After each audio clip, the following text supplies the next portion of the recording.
अ, गणेशोत्सव निमित्त आज प्रथमच गोरेगाव पूर्वला ते झुंझुनूला सर म्हणून त्यांनी त्यांची आणि जागा त्यांची आहे. त्यांनी इथे आत गेले म्हणून दिलेला आहे.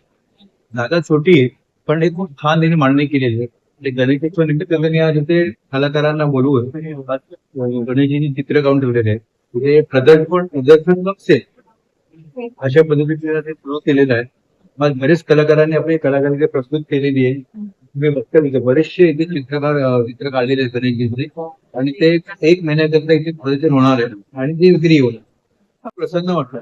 मी आज प्रथमच त्या ठिकाणी आलेलो आहे. हे बघितल्यानंतर खूप आनंद वाटला आणि अशी गॅलरी आज गोरेगावात उपलब्ध नव्हती. गॅलरी उपलब्ध झालेली आहे गोरेगावकरांना. तर गोरेगावकर जी कलाकार मंडळी चित्रकार आहेत त्यांनाही हे फार याचा उपयोग आहे. मी प्रोत्साहन मिळेल प्लॅटफॉर्म मिळालेले आहे सर्वात त्याचा उपयोग सर्वांना.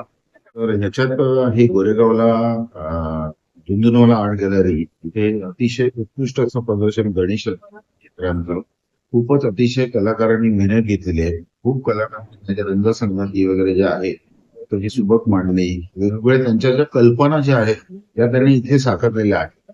या सगळ्या कलाकारांचं कौतुकास्पद काम आहे आणि ह्या गॅलरीमध्ये गोरेगावमध्ये सगळ्यांनी येऊन इथे भेट द्यावी. आपण जे म्हणतो की सहकुटुंब सहकार परिवार सगळ्यांना मिळून गणेशाचा आशीर्वाद घ्यावा अशी सगळ्यांना भेट आहे.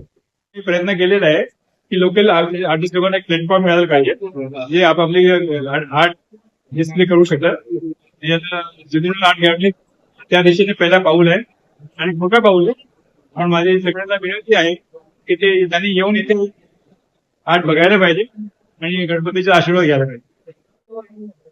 गोरेगाव मधल्या सर्व कलाकारांना एक खूप चांगली संधी या गॅलरीच्या निमित्ताने मिळालेली आहे आणि त्याची या महिन्यामध्ये गणपती उत्सव असल्यामुळे त्याची थीमच गणपती ठेवण्यात आलेली आहे. त्याच्यामुळे सर्व कलाकारांनी गणपतीवर त्यांचे जे आहेत काही पेंटिंग स्कल्पचर असं सगळ्या इथे आणून त्याचं इथे हे प्रदर्शन आहे आणि हे प्रदर्शन या महिन्याच्या अखेरीपर्यंत खुले राहील. तर मला असं वाटतं की सगळ्यांनी गोरेगाव मधल्या सगळ्यांनी येऊन इथे हे बघावं आणि नवीन कलाकारांना खूप प्रोत्साहन द्यावं.